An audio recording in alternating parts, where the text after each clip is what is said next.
स्वागत है दोस्तों आप लोगों का ELV दुर्गा में।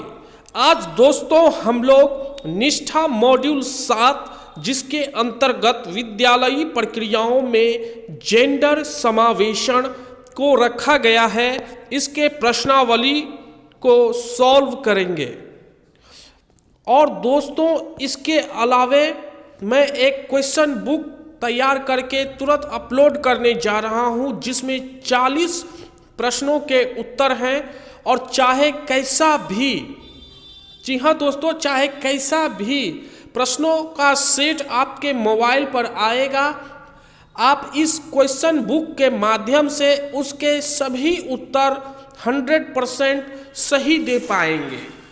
और दोस्तों पहला प्रश्न है, निम्नलिखित में से कौन सी प्रक्रियाएं कक्षा में जेंडर संवेदनशीलता को प्रोत्साहित करती हैं?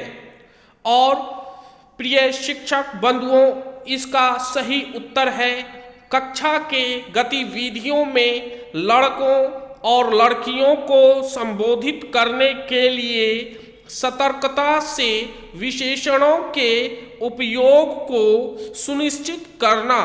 मैं इस पर क्लिक कर देता हूं और आगे बढ़ जाता हूं। और प्रिय शिक्षक बंधुओं, अब हम लोगों के पास नया प्रश्न आ गया है, निम्नलिखित में से कौन सा वाक्य जैविक है? और प्रिय बंधुओं, चारों ऑप्शंस में से इसका सही उत्तर है महिलाओं को मासिक चक्र के दौरान अत्यधिक पीड़ा होती है। मैं इस पर क्लिक कर देता हूं और आगे बढ़ जाता हूं।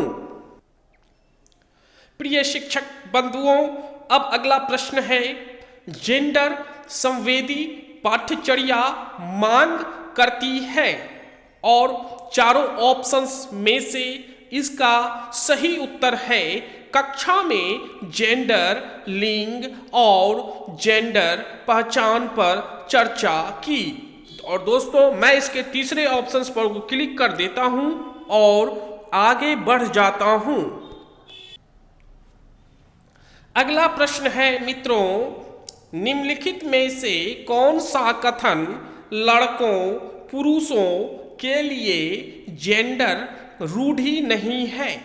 और प्रिय बंधुओं, चारों ऑप्शंस में से इसका सही उत्तर है लड़के पुरुष खाना पका सकते हैं और घर की देखभाल कर सकते हैं। मैं इसके चौथे ऑप्शंस को क्लिक कर रहा हूं और आगे बढ़ जाता हूं। अगला प्रश्न है दोस्तों, समाज विज्ञान में निम्नलिखित में से किस विषय को जेंडर आयामों में सम्मिलित करना उपयुक्त नहीं होगा? और चारों ऑप्शंस में से इसका सही उत्तर है सौर तंत्र।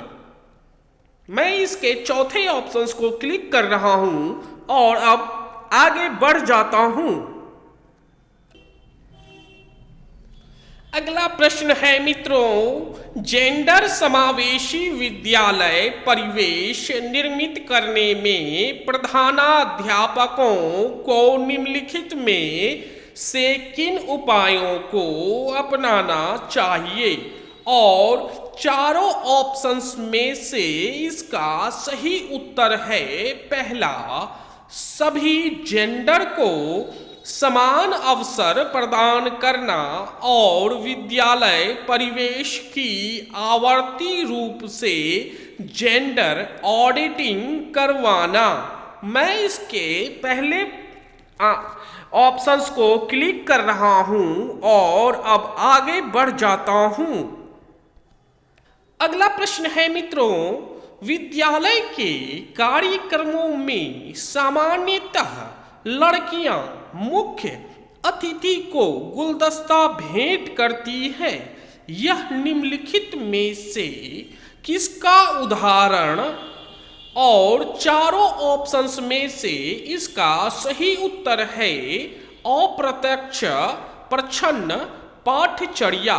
मैं इसके चौथे ऑप्शन को क्लिक कर रहा हूं और आगे बढ़ जाता हूं। अगला प्रश्न है मित्रों, निम्नलिखित में से कौन सा कथन लड़कियों महिलाओं के लिए जेंडर रूढ़ि नहीं है? और चारों ऑप्शंस में से इसका सही उत्तर है लड़कियों महिलाओं में नेतृत्व कौशल होते हैं और वे किसी भी व्यवसाय पेशे में उत्कृष्ट हो सकती हैं। और दोस्तों मैं इसके तीसरे ऑप्शंस को क्लिक कर रहा हूं और अब आगे बढ़ जाता हूं।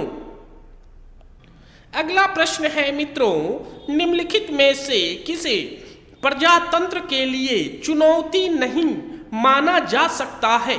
और चारों ऑप्शंस में से इसका सही उत्तर है पर्यावरणीय निम्नीकरण। मैं इसके पहले ऑप्शंस को क्लिक कर रहा हूं और अब आगे बढ़ जाता हूं।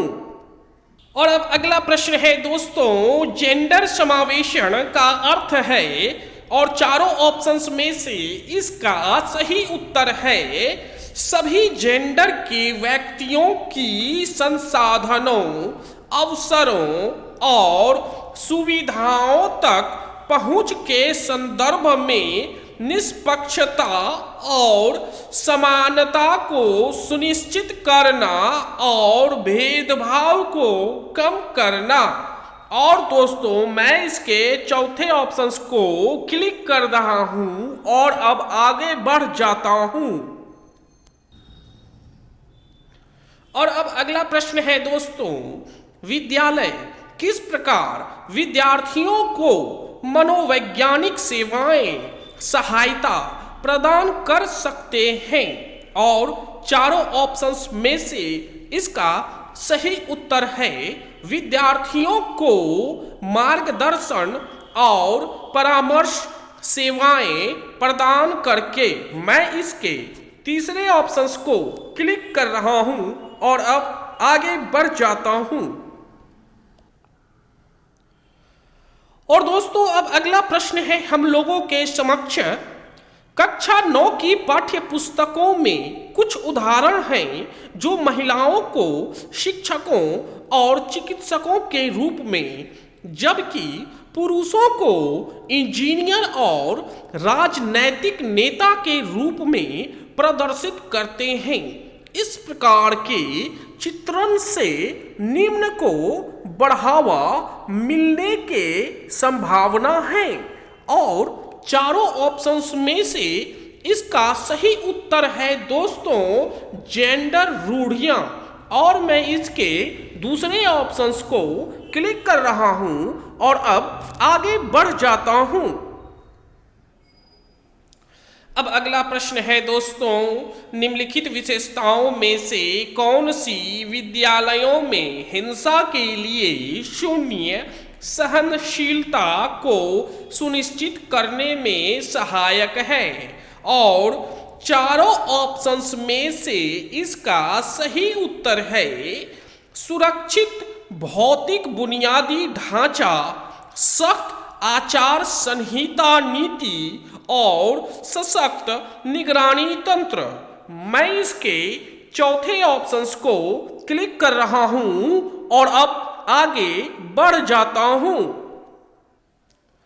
अगला प्रश्न है मित्रों, हम किस प्रकार विषयों को जेंडर संवेदी तरीके से पढ़ाए जाने को सुनिश्चित कर सकते हैं? और प्रिय शिक्षक बंधुओं, चारों ऑप्शंस में से इसका सही उत्तर है जेंडर से संबंधित सामाजिक रूप से गढ़े गए विचारों, संस्थानों और प्रथाओं पर विषयों में ही प्रश्न करना। और मैं अब इसके पहले ऑप्शंस को क्लिक कर रहा हूं और आगे बढ़ जाता हूं। अगला प्रश्न है मित्रों, पाठ्य पुस्तकों को किस प्रकार अधिक जेंडर समावेशी बनाया जा सकता है? और चारों ऑप्शंस में से इसका सही उत्तर है जेंडर उदासीन भाषा के उपयोग जेंडर समानता के चित्रों के प्रदर्शन और महिलाओं और ट्रांसजेंडर व्यक्तियों के केस अध्ययनों को सुनिश्चित करके। और प्रिय शिक्षक बंधुओं, मैं इसके तीसरे ऑप्शंस को क्लिक कर रहा हूं और अब आगे बढ़ जाता हूं।